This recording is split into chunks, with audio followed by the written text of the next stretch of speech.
Hello, this is the Cornfed Coverage podcast. I'm Nathan, and this is. I'm I'm Chase. Mi- and I'm Michael, and this is the Cornfed Coverage, where we talk all things college and NFL football. And we're just gonna start talking about what unfolded last week in the college football world. What games were you guys wanting to discuss, and who would like to go first? I guess we can start maybe with Texas, Georgia. I told you guys Texas +6. I couldn't really be farther from off.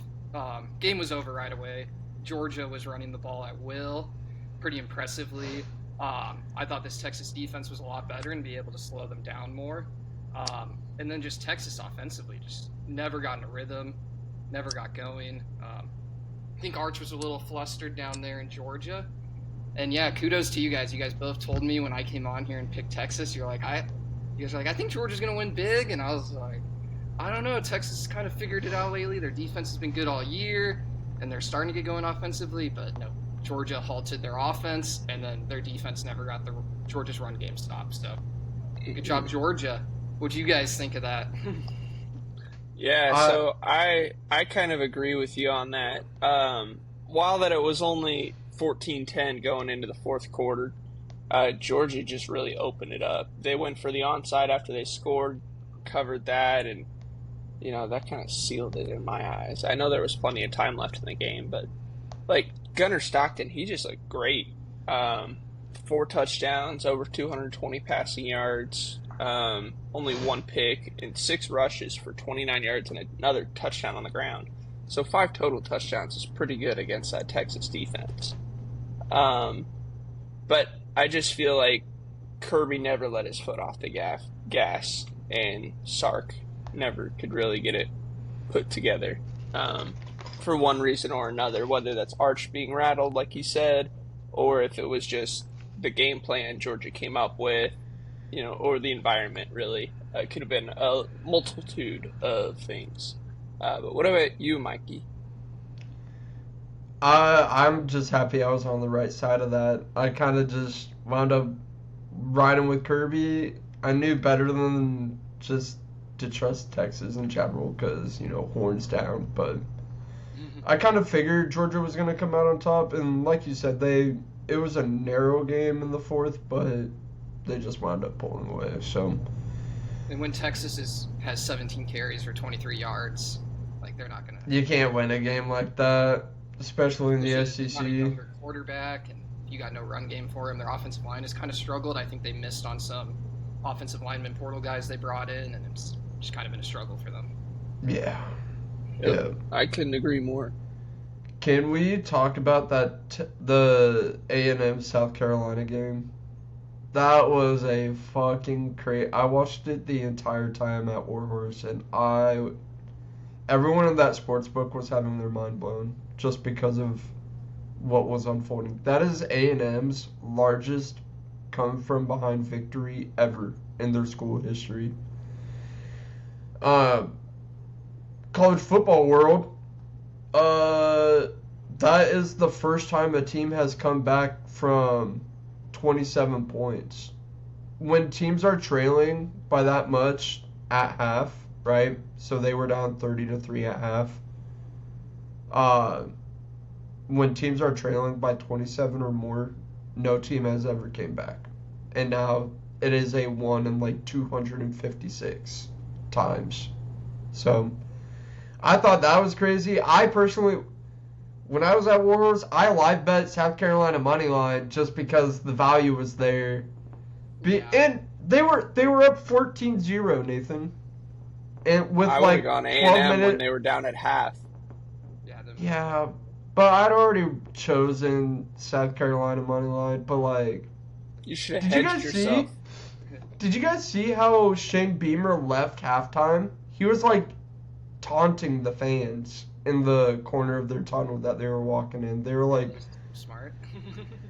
he was like chirping and screaming and hooting and hollering, and then A&M just unloaded on them. Like over 400 yards in the second half of that game, where South Carolina only had, I want to say like 60 to 70 yards in the second half. Yeah, Marcel Reed really started to figure it out. I think their offense just started to put two and two together. But the other Oh, and thing is everything that A&M, could go wrong for them in the first half did go wrong for yeah, them. A&M had 3 or 4 turnovers in the first half of that game alone, and then no more turnovers comes third and fourth quarter. So it was just a crazy game to watch because that's as close as to 100% you can get to winning a game that you could probably be, and then wind up losing it. It's not over till the last whistle.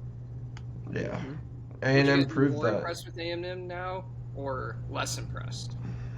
I mean, South Carolina's not all that great. I think, if anything, it's more of a stain on Beamer, not being able to coach your team up to a win, even Oh if it's yeah, a close win.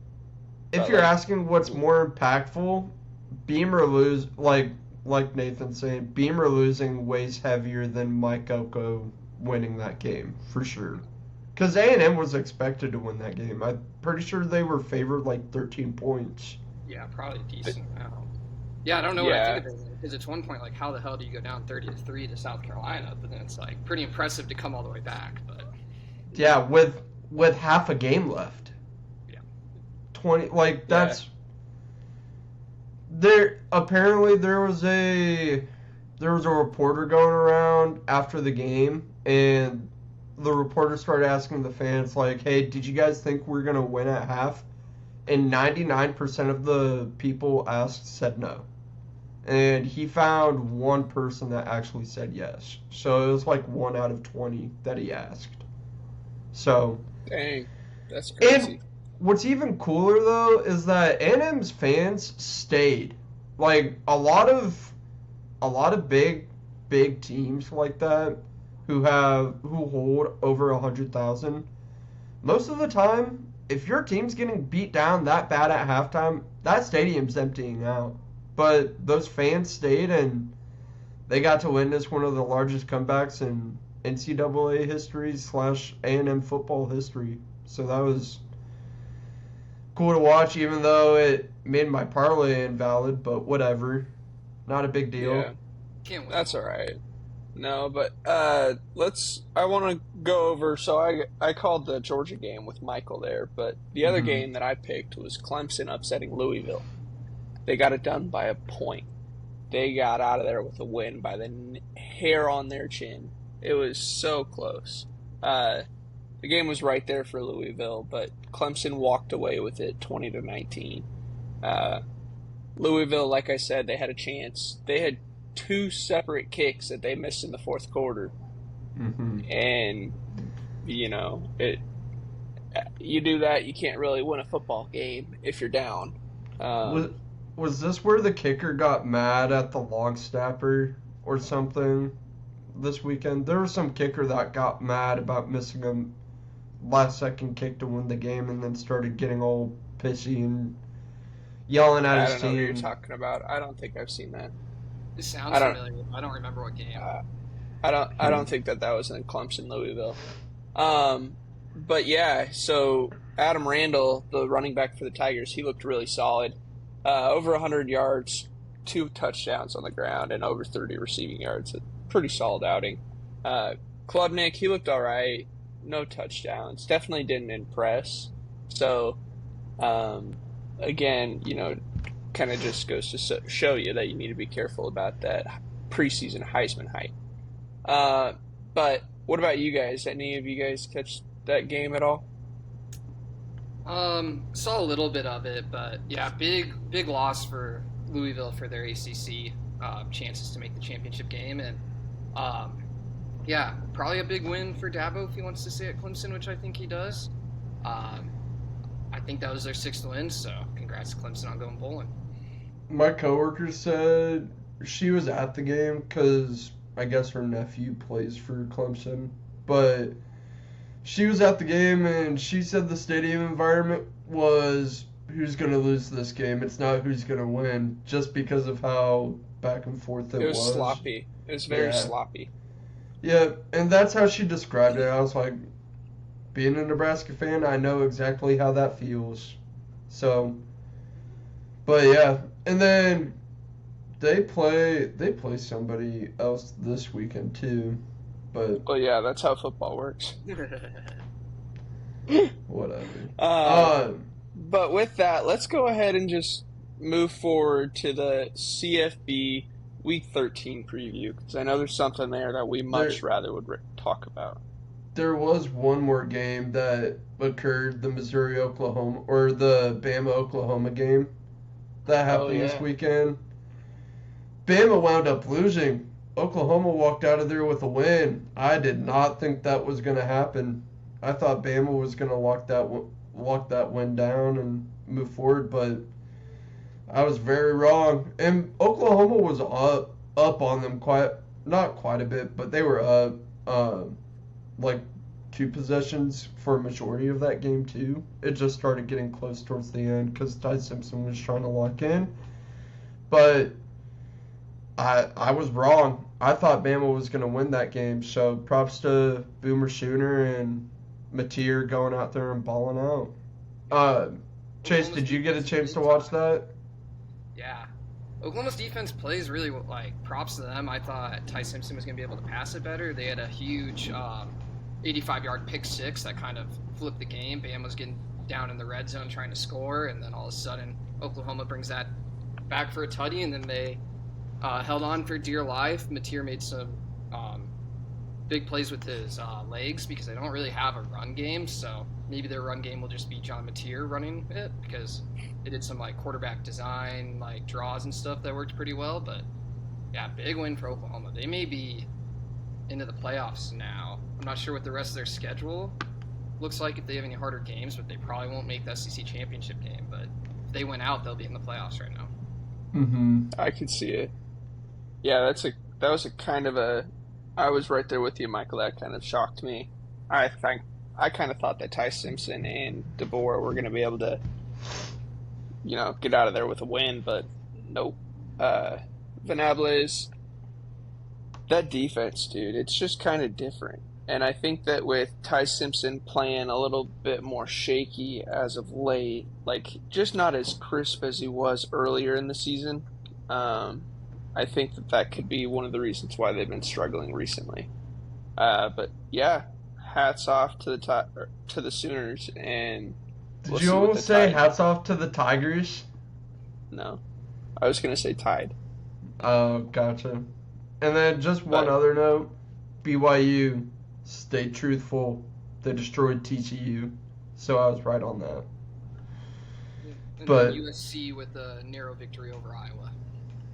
That was a good game to watch. That USC Iowa game, Iowa looked like they were about to win it in the early hours of that game, but then yeah, because they were up I think 21-10 at half. Yeah, they ended up losing 26-10, so they didn't score again. Mm-hmm. Typical Iowa football. They got to find some way to keep it in a one-score possession, and they did. They were just on the wrong side this time. Yeah. Well, in that weather, it looked like they were literally playing in a pool because they had They might as well have been in Iowa. Yeah. They're finally playing in LA, and they bring the Iowa weather to LA. Well, they had before the game, I guess. The field staff were rolling squeegees out on the field trying to get the water off, and I'm like, the hell is this doing? It's not doing anything because it's still fucking raining. Yeah. So it's helping from flood because there are field draining systems, irrigation. Yeah. Yeah. But yeah, it was kind of a messy playing field. I will say that much, and that could be why USC struggled to get it going in the first half, but. Okay, Lincoln Riley, he made great adjustments, and Maava looked clean and crisp in the second half. But, yeah, they walk out of there with a win, and, that could mean USC borderline playoff. Could be one of the Big Ten teams that make it. So we'll see what happens there. But with that, were there any other games you guys wanted to talk about before we move forward? No, we could talk about James Franklin getting hired by Virginia Tech really quick. Yeah. Because that did occur, which I didn't think was going to happen. I thought he would have looked at the Florida or LSU job at least. Yeah, and I thought maybe he'd end up in Auburn, but I do think it's a perfect fit, kind of. I feel like he Yeah. kind of has the Virginia Tech vibe. Great hire for Virginia Tech, I think. Kind of nice that they get it done now because I'm already seeing James Franklin on social media. He's starting to hype up. He's like, we have recruits coming this weekend. We need the fans. We got one of the greatest entrances with Sandman, so he's hot on the recruiting trail already, getting ready for next season. Yeah, and he's in Penn State's backyard as far as recruiting goes. So that's going to be, I think, a huge staple. I think they're going to go head to head on quite a few recruits this cycle, especially with the decommitments that'll be coming from Penn State. There have been already 5 decommitted that were decommitted from Penn State that have now received an offer from Virginia Tech. So I was like, James Franklin's still going after the guys. Yeah, that relationship is still there. It didn't just go away. Yeah. Well, and I think it's also a really good hire because he gets to stay on the East Coast where he's been recruiting for the past 10, 15 years at Penn State. Yeah. And, I mean... He's in their backyard. Well, James Franklin, he was able to bring Penn State back from the Sandusky allegations and all that junk that was happening. So I just think it's a really good hire. He gets a little bit easier of a path to the CFP. He doesn't have a Michigan or Ohio State or Oregon or Washington to really have to worry about. Miami and Georgia Tech right now are really the dogfight for the top, which is kind of crazy. But yeah, and Miami doesn't even really have a clear shot to make the ACC title game because all their losses are in the ACC. That they don't. I don't even know if they really have a way to make the playoffs. They need other teams to lose. Yeah, that's their only way in. We'll see kind of what happens. But with that, let's go ahead and get into Week 13. The Huskers are traveling out to State College to take on the Nittany Lions. I believe that they are favored by 9.5 on ESPN Bet the last I saw. It might have opened at 10.5 or 11.5, but Michael, what do you think about the game? when I first saw that line, I'm not going to lie to you, I wanted to sprinkle like $30 on Nebraska money line. 9.5 just seems a lot. Like a lot. And Nebraska plays well on the road. We had a night game at UCLA, won that game. We had a night game in Maryland, won that game. And it's just, I don't know. I don't know why Vegas. I mean, Penn State. It's the team They're on a paper, lot I better. think. They're a lot better than what their record shows. I mean, they just beat Michigan State 28-10 last week. So, if that kind of puts things into perspective, Nebraska is going to be right there with Penn State probably for the majority of that game. Definitely do not think it's going to be a 9.5 point game. I think it's going to be more like a 3-point game. But the one circumstance is that it is a night game in Penn State territory. They're doing a whiteout for it. It's going to be 100,000 fans just because. It's just going to make it easier to see the red.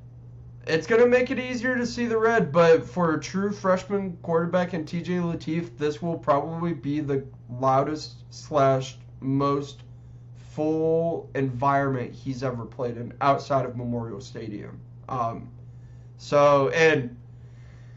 Obviously, big difference between the crowd you're going to run into out in Penn State versus what you just got done playing in UCLA. It's not going to even compare to it because it was practically a home game for Nebraska down in the Rose Bowl, just from all the Nebraska fans down there. But it's going to be interesting. I hope TJ Lateef can block out all of that noise and just take it one play at a time and move forward. Obviously, Emmett Johnson has to have a huge game, and we have to rely on him just to be able to have a chance of winning. Lateef has to play like he did down in UCLA. He has to play just excellent. He's got to make his reads. He's got to. I think as make long the as right he's throws. poised, we're going to be just fine. As long as he plays like he's not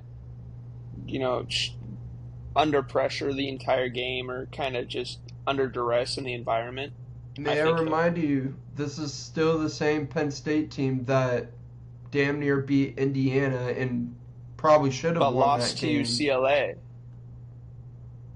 Yeah, but those are but also lost to Northwestern. two very different teams. Drew Aller and Michael, James Franklin's but- last 2 games, Northwestern, UCLA. And it just doesn't. You can't. They still lost to Indiana. Their defense was cut up like Swiss cheese on that last drive by Mendoza, who is a Heisman candidate. Granted, I'm just pointing out Nebraska that their is defense not is Indiana. not their No, they're not But- Indiana. That's my point, Nathan. Penn Nebraska's. State, their best feature is they're 12th best in the country in Do passing. you think our offense is better than Indiana's offense? What is this? No, but I do think that our offense is better than 71st in the country for rushing defense, and that's what the Nittany Lions are. I think that the Huskers are going to be able to find their way to get it going. On defense, we'll struggle a little bit, but I do think the offense will have the firepower to match up with them defensively. All right, I'm saying Nebraska 27, Penn State 24. That's what I'm going with. I like it. That is what I I'm like going with. But what I was pointing out is that Penn State's D-line versus our O-line may or may not be giving us issues the entire game, just from what I saw against Penn State, Indiana. Well, what about against UCLA? Our O-line kept Latif clean. It was pretty solid, if I do say so myself. No, you're not wrong, but I'm saying Glass half full, buddy. I am a. I don't even want to say if I'm a Let's glass go to half full Chase. guy. Chase, what are your thoughts on the game? Yeah, I think defensively this could be a hard matchup for us. They got 2 running backs that could go to the NFL. One of them for sure is going to go in like the top 3 rounds. I think they kind of discovered against Michigan State, we can just run the ball the whole second half, and they pulled ahead there. So I think if we're gonna win, first things first on defense, we gotta stop their run attack. I'm not gonna be able to pronounce his last name, but Ethan Brookmeyer or whatever. He's Brookmeyer, yep. Make him beat us. I don't know if we're gonna be able to stop their run attack, but we gotta go all out. Maybe load the box because they do got some playmakers, but I think if we can stop the run, force Penn State's quarterback to make a couple mistakes, get a turnover or 2 on defense, I do think our offense might be able to move the ball a little bit. I'm kind of starting to believe in TJ. He looked really good against UCLA. We're giving Dana 2 weeks to game plan for Penn State, so hopefully they got something good for the scripted plays there. Because if we can get out to a lead and kind of control the game instead of letting Penn State go up and then we're playing from behind and they just run the ball the whole game. So offense just kind of, hopefully we got good scripted plays. We get out to a lead. TJ can play calm under the Penn State lights. Emmett's got to show up. Just got to keep giving it to him. He's a Heisman candidate too, just like Fernando. Yeah, Mendoza. Yep. Who do I think's gonna win? I'm gonna go with Penn State. I think Penn State wins a close one. Just like UCLA. Yep. I hope this turns out to be like UCLA. I was on Nebraska over UCLA, but I did choose USC over Nebraska. But I do think I was going to be wrong if Loyola didn't get hurt in that game. Stayed healthy. Yep. That's fair. Yeah, I got us losing a close one, maybe 24-20. I think we do cover. I think 9.5 is egregious. We're going to play them close, and I think it's 60-40 game in favor of Penn State, but I do see paths to a Husker victory. I'll be cheering hard. I respect it. So for me personally, I think that kind of some of the things Michael and I got into earlier, Penn State has the 12th passing defense in the country. I think that we could struggle there. Latif has a pretty ball when he throws it out there. Like, it's a good spiral. It's tight. Outside of the USC game where he was not prepared to play and the coaching staff kept him on a pretty short leash. Like you were saying, Chase, he looked great against UCLA. But I think that our offense definitely has a chance to run all over them because they have a pretty solid pass defense, but they're the 71st best rushing defense in the country. I think Evan Johnson, as long as we hit our blocks, he's going to be able to make people miss and do what he does on a weekly basis. So I think that if he can have over 100 yards, I think that we'll win the football game. But if actually, rather than having over 100 yards, if he can outrush Nicholas Singleton and the other one, I don't know his other name. It's like but Allen maybe or something. Creighton Allen or something like that. Do you think that we outgained Penn State on the ground rather than through the air? I think that if Emmett Johnson can average a higher yards per carry than both of their backs, I think that we win the football game. Like a 5-4 almost. Well, if he can average anywhere from 5 to 7 yards a carry, whereas they might average 4.6 or 4.2. Yeah. Well, and Emmett's been averaging 115 yards per game just on the ground alone. Not even And if we can not add even taken into receiving yards, because lately he's been a receiving monster too.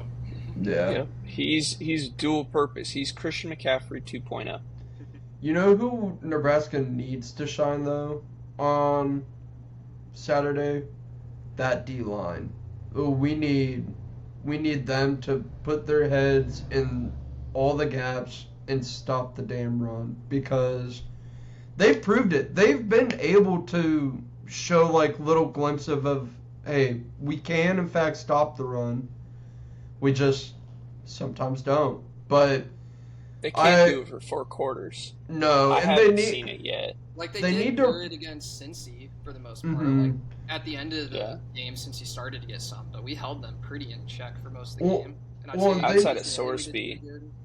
Well, they need to run that 4-man front just to stop the run, and I don't know what that has for going up against the pass, but I know because I've seen it when we played Michigan, when we played UCLA, when we played USC, we could stop the run if we had 4 down linemen on the front, but then for some odd reason we go to 3 and then we have 7 DBs/linebackers behind them. I think it's huge that we'll have Deshaun McCullough back and healthy. Agreed. Oh, and Vincent Shavers is playing with the cast too. Yeah. But I think that McCullough is pretty versatile, and that could also be why we gave up so many points late to UCLA last week. Because I believe he was... Is Hartzog back too? I don't know. I didn't see that actually. But I think that the Huskers are gonna definitely cover plus 9.5. Take that. But my prediction is gonna be a 32-28 Husker win. I think that Latif is gonna surprise yet again. I'm not gonna say that he's gonna have as good of a game as he did last week. I think that he might struggle just a little bit, but I think overall he's going to be able to put it together because he's confident in his ability, and we all should be too. So yeah, Huskers winning this week for 2 of us, but one of us is a little hesitant, rightfully so. I don't blame you. Before we you go Huskers, but maybe I can start the show next week similar to this week and be like, you both were right and I'm wrong again. But Wouldn't that be great instead of the USC game? Before we move on to the other games going on this week, I was fielded this question: if Latif wins out, who do we start next year? That's a question for next year. Gotcha. It's that simple. Because we don't even know who will be with the team if the transfer portal happens. There's too many what ifs. How the wins are. If if it's like Latif balling out against what I think is a decent Penn State and Iowa defense, I don't know. I guess we'll see how these. We'll see how these. It's a good question. I thought I would just ask you guys that. And maybe I'll copy what Will Compton, who copied Sydney Sweeney, said. If there's an issue and I want to talk about it, then you'll hear me talk about it then. Oh, okay. Well, with that, were there any games you guys were looking at? My ideas are personally, we'll talk about it when we get there next season. I think that there's zero reason to. Dylan got hurt. That's why he's not starting right now. That's the only reason he's not starting quarterback. So I think that with an injury like that, the guy's not coming back for the rest of the season. We'll see. Hopefully he'll be healthy and doesn't have any setbacks. He's ready to go next season. Yeah. But honestly, I think that at this point, there's no reason to really pick and choose on hypotheticals about who could be starting. I think that Dylan is the starter right now, and TJ's doing a great job filling in so far. So that's just me personally, and that's why I didn't really want to divulge it too much. I'm like, yeah, we'll get into that next season if it's when we get to that point. No, that's valid. I just thought I'd ask the question. I'll probably ask it again whenever the season's over with as well, and see what your guys' opinion is then. Dayton Royola decommitting has anything to do with Dylan. I think those are two separate. No. I personally think Dayton decommitted just because he saw TJ Latif and he saw Trey Taylor, and he just wants a more straight, narrow way to playing time, and he just doesn't see himself getting that. But that's also a compliment to the recruiting class that Nebraska's got with Trey Taylor coming in, because if you just look at our quarterbacks now, with Trey Taylor being committed within the next 2 weeks, it's just you've got Dylan or TJ for the next 2 years, and then you've got TJ or Trey for about 2 years, and you've got Trey and whoever else after that. So I just think Dan saw that, and years after this season, some people are like, "We only got Dylan for one more year." I'm like, who says he's going NFL after his junior year? Well, yeah. Dan's only other offer was from Charlotte, so him opening up his recruitment again is just to see. It just gives him more exposure. Yeah, just to see who else is out there. He also might want to go somewhere and play right away. Yeah, that could also that's probably be what he's aiming for. To do. That's probably what he's aiming for. But he's young. He's got his whole career. I wish him the best of luck. Yeah. But did you also see that our 4-star cornerback, Danny Odom?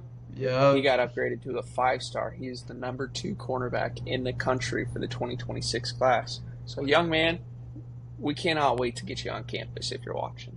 I did see that. I think it's great. Mm-hmm. We'll see kind of what happens. I think with the way that college football is, you can never really be too excited about a recruit until they're physically on campus at going through training camp. Is he a 26 or a 27 recruit? I believe he's a 26. He's out of Florida. So he's with Trey Taylor's class? No, Trey's 27. Yeah, that's right. That's right. I just couldn't remember. But no, I just think that's great, and now we have a 5-star in the 26 class, and we've got another 5-star in the 27 class in Torrey Pittman too. So, but yeah. Yeah, he's a dog.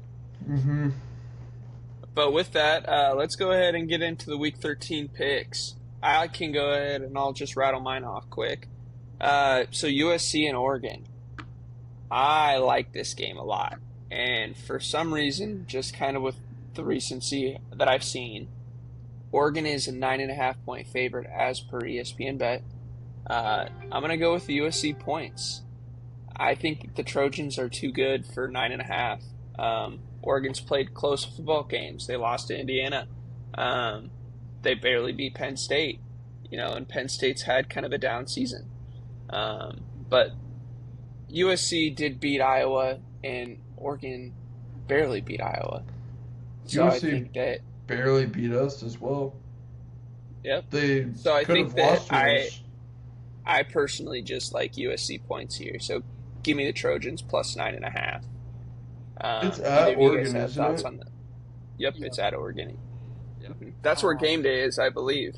Yep. Yeah, that is actually going to be one of my picks this weekend too. Is USC plus 9.5. I like it a lot. I think the spread's too big, kind of similar to like the Nebraska Penn State game. I feel like the spread should be more like a 4, not 9.5. So, Go. I watched them both play Iowa recently. They both barely beat Iowa.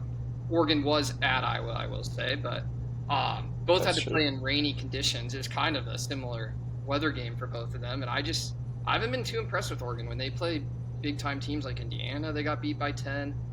With Indiana even throwing that pick 6, they beat Wisconsin by 14, which was kind of unimpressive. I think it's a 50-50 game, and USC will be live in it. I think one of them will win by a field goal, maybe who has the ball last. I think weather's going to be better. Both teams have decent quarterbacks, but yeah, give me USC plus 9.5. I don't see them getting blown out. Penn State is now 8.5-point favorites now, I guess. So it literally just Money's changed coming in. since we started recording. But with that, the other game I'd like to look at is Missouri at Oklahoma.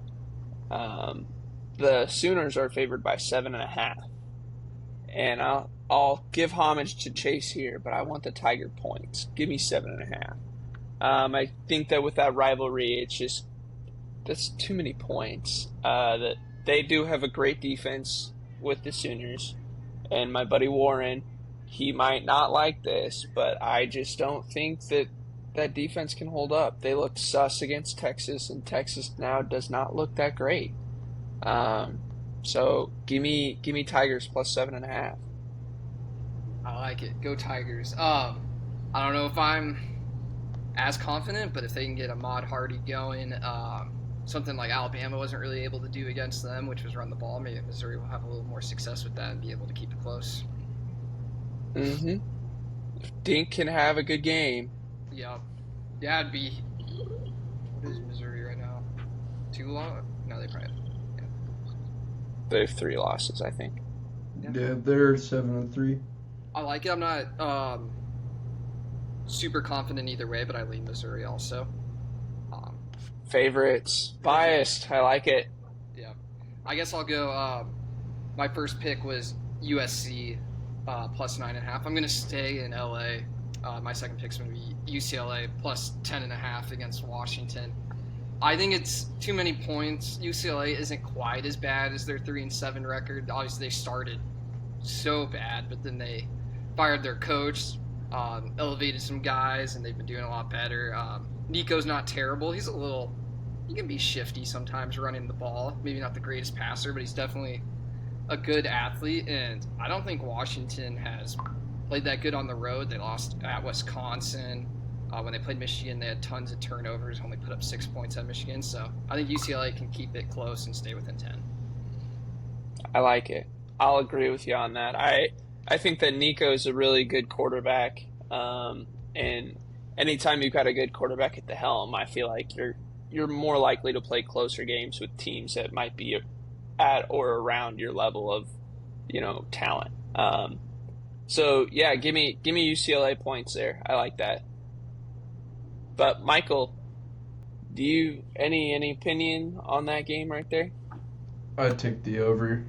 It's The over. 51. Oh, no lean. He just wants to see points. Mikey Yes, points. sir. Yes, I sir. like it.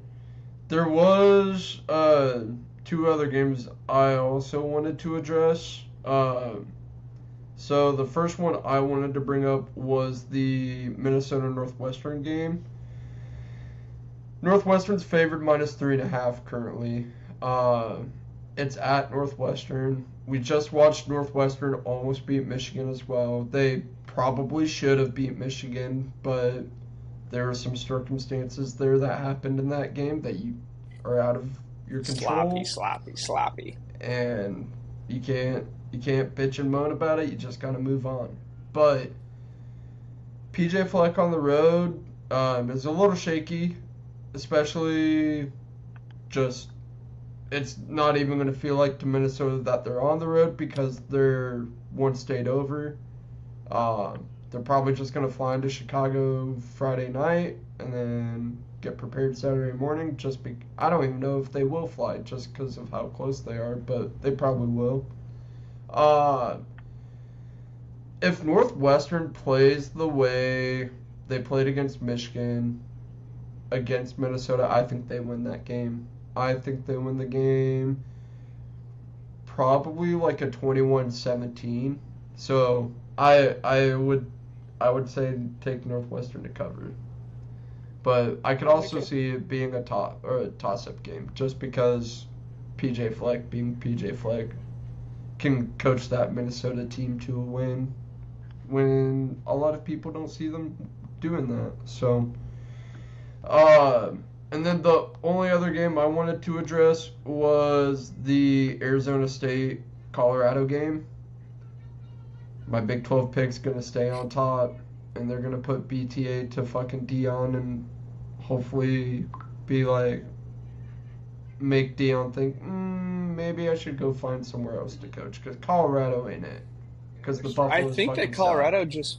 their AD said that he's stepping down or he's resigning soon. Oh, really? I believe so. Well, he did take me at my word. He did give Dion a blank check and got a abysmal 4-8 record last year. So, Yeah, and they're impeding upon another. This year or something so far. Yeah, they're not very competitive. They're not I will good. say. They are 3-7, and then Shedeur got his ass kicked last weekend too. He's starting this week. Hey, he's starting. He is starting again. The Raiders. First start for Shedeur. Yeah. Yep. Yep. Well, actually, this is a perfect segue. If that was the last game Michael wanted to talk about, we can go ahead and get into our Week 11 review of the NFL. Chase, you want to go ahead and start this one off? Yeah, so one of the picks I had ended in a push. I had Packers -7. They won exactly by 7 against the Giants. Jameis Winston got to come into the game. But to be fair, it was kind of Packers kind of controlled it. Jameis played, I'd say, pretty good. Just kind of keep them in the game, but Packers controlled it. Ran the ball well. Defense played good enough. It was fun watching Jameis play football again, though. Yeah. I just like watching him play. We'll only get so many Jameis games left. This could even be the last season of Jameis Winston, so I guess we got to enjoy watching him the rest of this year. If he winds up retiring, I really hope he goes to becoming an analyst, because I don't care if he's on freaking Barstool Sports, I'll fucking go find a way to watch that. It's a lot more entertaining. I think for the Super Bowl week, he did kind of the man on the street. Where that was random people on the street, and he was perfect for. That was awesome. I could see him doing segments for Fox or something where he does similar stuff like that, like meets fans outside stadiums. 10 minutes of trying to get onto rich people's yachts. Why don't you join me? But yeah, it was nice seeing Jameis, and I'm glad the Packers could at least push my bet for me. But the other game I had, I was wrong on. I had Lions. They lost 16-9 to the Eagles, and their offense did not look good. Jared Goff was getting hit every 1 second after he'd get the ball. They couldn't get their run game going. Their O-line looked like the Bengals when they had Burrow. Yeah. And then their defense played pretty well, especially the Lions went for it on 4th down 5 times, and they got it 0 times. So when that happens, it's going to be hard to win football games. You're giving the Eagles better field position, or you're turning the ball, or you're going for it on 4th and goal, and then you end up with 0 points when you should have at least got 3. Yeah, tough game for the Lions offense, and tough game for Jared Goff, who always kind of looks a little bit out of sorts when he doesn't get to play in a dome. Yeah. I went 1-1 on my picks this past week, but I got one in the W column, and that's all that fucking matters, because these boys right here wound up pulling off a win against the Jets. And another primetime win for Drake May and the Patriots, 2-0 on primetime games this season, and they've been against the Jets and the Bills. 2 divisional rivals. Beat the Jets pretty good, though. Yeah, we did. I was really happy with the way we played. We're 9-2, which is astounding to me because so many people did not think we'd even reach 6 wins on the year, let alone be number one in the AFC division. And when you guys started 1-2, I was kind of getting a little bit out. I was a little down on us too. Mm-hmm. Well, but I knew it was because of how much. I mean, if you look at the games we lost to the Raiders and Steelers, we gave away the ball 7 or 8 times in just those 2 games alone. Yeah. And week 1 games are weird. Like, you just lose games. And then, Steelers game was just a turnover fest for you guys. Yeah, nobody could hold on to the ball, whether it was Drake May, Ramondre Stevenson, or Antonio Gibson. But that's in the past, and we're only looking to the future. And Patriots defense made Justin Fields look like he didn't know which way was left and which way was right, and I loved watching it. It was great. But happy for the Patriots. Moving forward, Drake May leads the NFL in pass yards, so that's really cool. He's got your boy Justin Herbert beat finally, at least this past week, because we still got plenty of football left, but he is number 1, and he was behind Herbert before last week by like 200 yards ish. The Chargers just had a rough game against the Jags. That's all. We only had 80 passing yards. I get it. Say, Patriots haven't had their bye week yet, which does help to lead the league in passing yards, because some players have had one extra game. Yeah. Yep. But or injured. True. Well, yeah.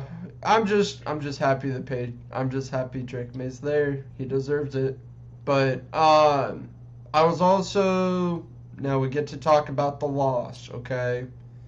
I was wrong in a very shitty Dolphins-Commanders game because, holy crap, that was a boring game to watch. That game should have even gone to overtime, let alone the Dolphins win it. That was it was a crappy game to watch. It was 8:30 in the morning. They were playing in Spain on a really Someone cool hates fucking to see their divisional rival on top. Yeah.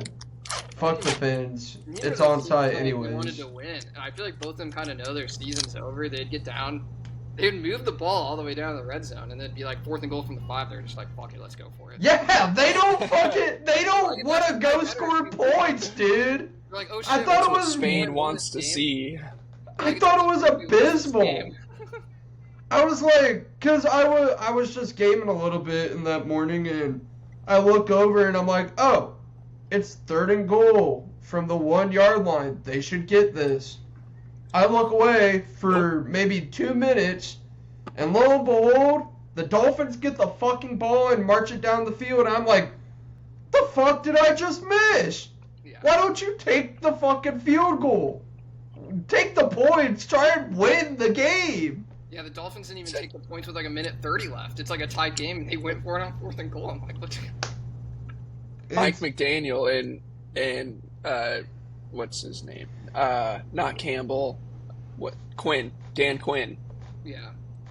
They both are trying to pull off their best Dan Campbell. That's what that was such a crappy game to watch. I never want to pick a Dolphins Commanders game if that's the product they're gonna put on the field. Fuck. Yeah. That's fair. Can I interest you in the Browns Raiders this weekend? No. Oh God. No. With that, I'll kind of piggyback off of what Chase was talking about with the Lions-Eagles game. I was with you on that. I had the Lions, and kind of a lot of what you were saying. I think that Goff just kind of looked like a deer in the headlights. They just did not look good, and I know Campbell took over the play calling duties, but man, just not 0 for 4 on 4th down. Yeah. Just kind of looked sloppy. But besides the point, I still don't think that the Eagles looked all that good. I mean, their defense. That offense is just pretty dysfunctional. But they are having a pretty good record, a pretty good year so far. So, got to give credit where credit is due. So, hats off to you, Sirianni. Nice win. But we'll see if you get a little bit better on that offense. The other pick that I had is the Niners at the Cardinals.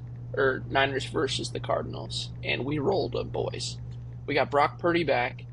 He's looking great. He's poised. He's hitting his target. He looked a little off center on that first throw.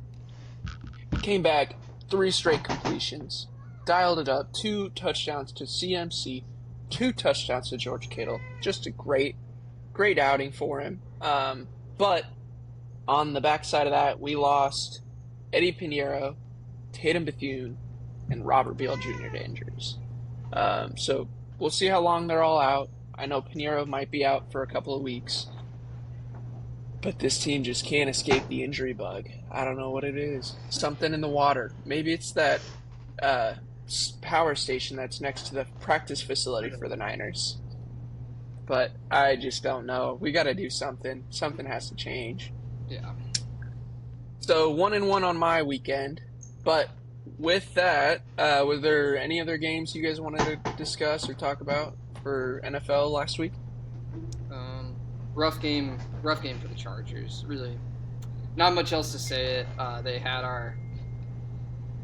beat us offensively, defensively, special teams. We didn't show up. Maybe the players were looking forward to their bye week.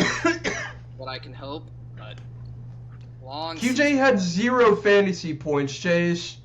Who had 0? QJ. He had a big old goose egg. I was debating putting him or Theo Franklin from the Broncos in. Luckily, it didn't lose me that fantasy game that you needed You mean Troy to Franklin? win so bad. Is it Troy? Yeah. I just know his receiver. last name is Franklin. But he had 12 points on my bench, and I was like, thankfully I didn't need those points. Because that would have sucked. Yeah, I don't know. We just constant pressure by the Jaguars D-line, and they weren't even blitzing, so they were getting home with just 4 guys. So it's Were kinda they- hard then to pass Were they the just ball. were they just passing the ball over your guys' defense, or was it more run heavy? Run? Trevor Run. Lawrence did nothing. He might have thrown a couple screens. We couldn't stop their run game, which is kind of our kryptonite. ATM's really good. When we do bad on defense is when teams start getting the run game going against us. For the most part, we've still stayed pretty good against the pass. Yeah. That's always good, though. Because you got your commander back at safety. Yeah. No fly So- zone.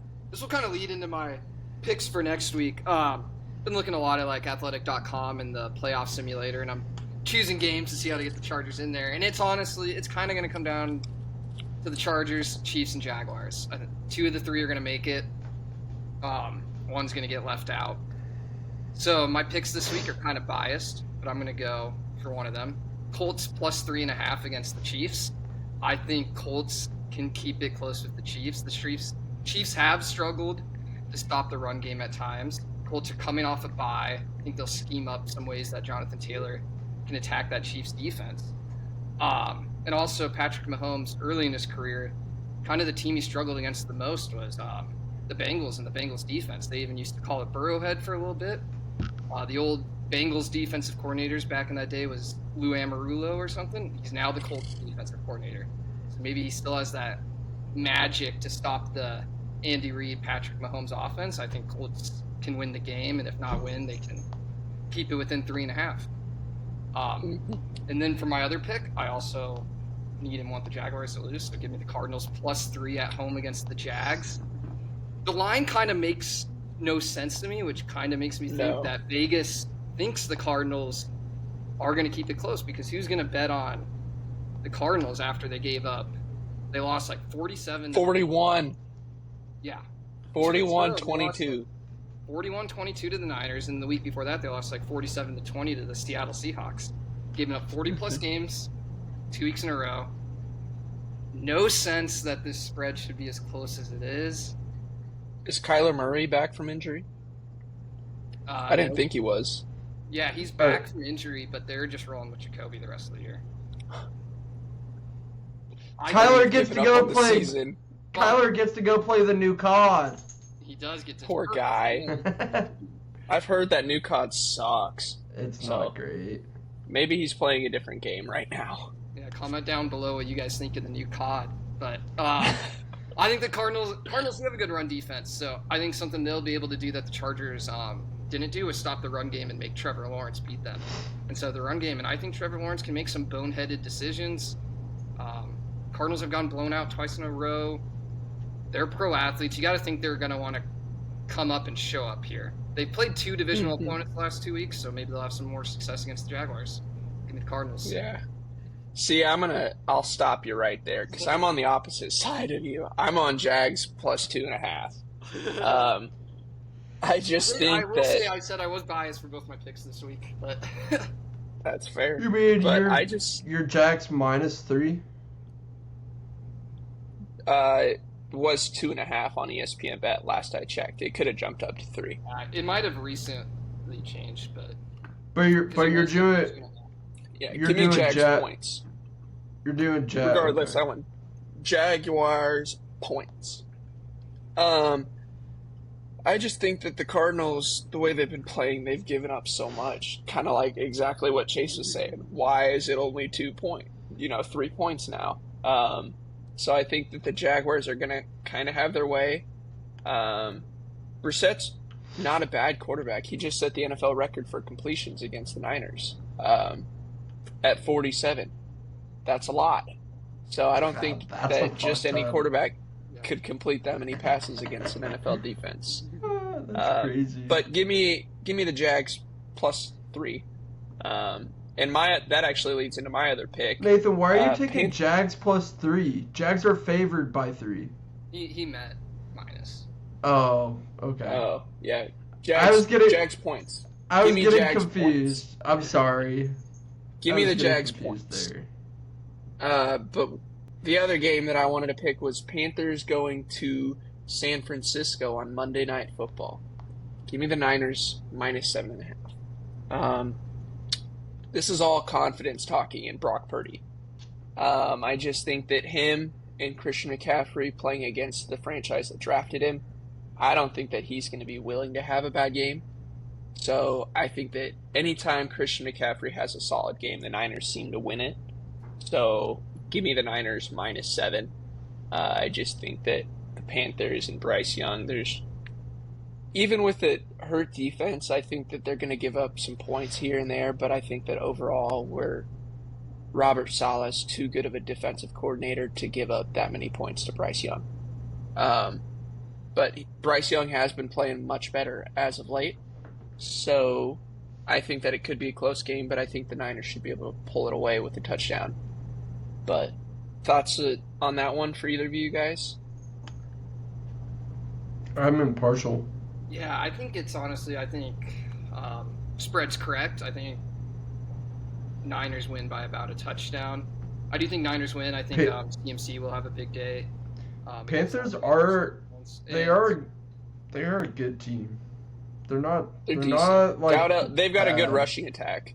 Yeah. No, they've got a very solid rushing attack. Well, but Bryce I just Young's think that our offense is much better than their offense. So I'm willing to bet that we will be able to put up more points than them. Yeah. But Michael, did you have any picks for next week's games? You guys already know at least one of them. I'm running with my fucking goddamn New England Patriots. And I would take Patriots -5.5. That's currently what they're favored by. I think they win. Did it go up to 7? It's 7 now. Never mind. I still think Patriots covered by 7 now. So, I mean, it's going to be tough. Bengals, Joe Flacco's listed as questionable, so he's clearly a little beaten up. They have a solid run game with Chase Brown, and they have slowly began to find ways to use him. But Jamar Chase is also suspended for this game because of his last week antics for spitting on a cornerback. So Jalen Ramsey. We can't quite do that. But it's gonna be. I mean, it's gonna be tough. They don't have a lot of people to throw to outside of Jamar and T. Higgins. So it's gonna be a tough one for the Bengals offense to be productive against one of the league's top defenses currently in the New England Patriots. So Patriots by 7. I would have the Patriots winning 27-17. So I think they win by 10. And I don't I think like that's that. out of the question at all. No, that's Um, definitely reasonable, what especially I with that sus defense in Cincinnati. Yeah, well, like what I'm really happy about that I have seen progress through the last couple of weeks is Travion Henderson finally getting his flowers that I've been preaching he should be getting all season. Um, Seems like Patriots have a solidified RB1 spot for Travion, considering he has started the past 2 games and has gotten the majority of the carries as well. He's kind of an all around back now. They're using him in the pass and in the run game. Um, I'm excited for what year 2 is going to hold for him. And I can only see him getting better than what he is. The Patriots tight end situation with Hooper and Henry has actually been working out. Because personally, I think that's where we're at our weakest is at the tight end position, just because we've got 2 vets that are getting up to their mid 30s by now. Hooper's inching towards 40. But personally, that tight end group has shown out this season, and they've done a lot better than what I've anticipated they do. And Hunter Henry's becoming a reliable tight end number 1 for Drake May throughout the season, which is important to have for a sophomore quarterback. But we also have a vet in Stephon Diggs who, from the videos that the Patriots social media team has been posting of like inside the huddles and stuff like that, Stephon Diggs is taking that leadership role and running with it for his sophomore quarterback Drake May. Like, he's able to let There's Drake not a whole know. lot of other targets to throw to. I'd hope he's taking I mean, a we've got leadership Romeo, role. we've got Pop Douglas, and we've got Chisholm as well. But obviously they're not on the level of Stephon Diggs. But Stephon Diggs is also helping like Christian Gonzalez. He talks with Christian on almost every chance he gets, is what he said in his interview, to talk what a DB was doing in a coverage versus what a receiver was doing, and so on and so forth. So Patriots are looking phenomenal, firing on all cylinders, currently at 9-2. So I'm guessing the Patriots win 28-17, like I stated earlier. The other game I wanted to pick is, Chase, you're gonna love this. I have the Colts beating the Chiefs straight up money line. I just think they've looked like a complete football team. They've got a steady ground game with Jonathan Taylor, who's finally healthy in a season and is looking great. Daniel Jones himself is looking like a great quarterback in the Colts offensive system as well. And that Chiefs defense isn't great against the pass. They're good against the run, and they're going to be having their hands full with Jonathan Taylor all night, or all afternoon, I should say, because it's a noon game. But I think the Chiefs wind up winning that game in the realm of like a 27-21. The Chiefs? Or, sorry, Colts. I meant Colts. I was going to say, threw me through a loop. I meant Colts. It's been a day. I'm sorry. But, yes. You've been talking for too long. I have the Colts winning 27-21. Just straight up. And they're going to solidify their spot as the number 2 team in the AFC, right behind the Patriots for the time being. Not the Broncos up there at all? If the Colts beat the Chiefs, I would say Colts have number 2, Broncos number 3. Fair enough. But I like it. I respect it. That Broncos team, they're a good ball club this season, for sure. Bo Nix has been dialed this year. I don't know if I trust Bo Nix in a playoff game. I have. The last couple games have made me question Bo Nix. I think they'd only be good if they end up getting that first. They need a good draw. Because, if you can have people go to Denver, that's one of the biggest home field advantages in all of NFL. Playing that mile high. Yep. Yeah. Having to get people dilated and cardio ready. Yeah, I don't think unless they're hosting a playoff game, I don't know if I trust the Broncos. That environment would be crazy, though. A playoff game there, I could see the Denver fans backing that shit up, packing that stadium as full as could be. Yeah. We'll see. But with that, any other comments or stuff you guys want to let our viewers see before we wrap it up for the night? Where do you guys think Ole Miss's head coach Lane Kiffin is weighing in? Ole Miss gave him an ultimatum. You either decide you want to stay here by the Egg Bowl, and if you don't, you're gone.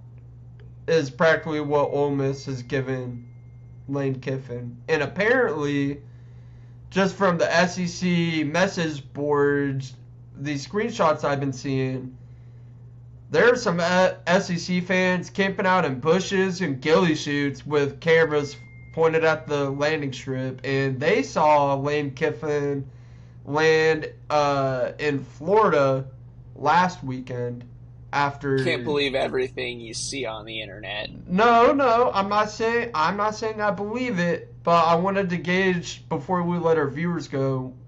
Where do you see Lane Kiffin doing? Do you see him staying with Ole Miss? Do you see him taking a different position with all the job openings currently? I'm going. I think if they. You go. Good. You got it. Go ahead. I was gonna say I'm going off of nothing, but I'm gonna predict he ends up at LSU. I just feel like that's gonna fit his vibe. But I'm going off of nothing. I haven't seen anything pointing to him at LSU. I could just see it. Yeah. I think that it all kind of depends. If they really did give him an ultimatum, I could easily see Lane Kiffin taking that the wrong way and wanting out of Ole Miss. He's got it pretty good there right now. So it really just kind of depends. Like, I hear that the reason the university wanted to do that is because apparently his family members were seen visiting like Gainesville and LSU. So with that coming out, it's like, well, I kind of would want a little bit more clarity from the guy too, if that's my employee. Yeah. But at the same time, I think he's got football games to coach.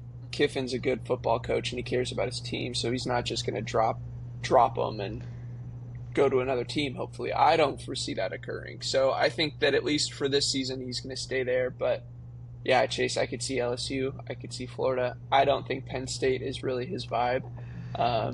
Too tight knit, I think. Yeah.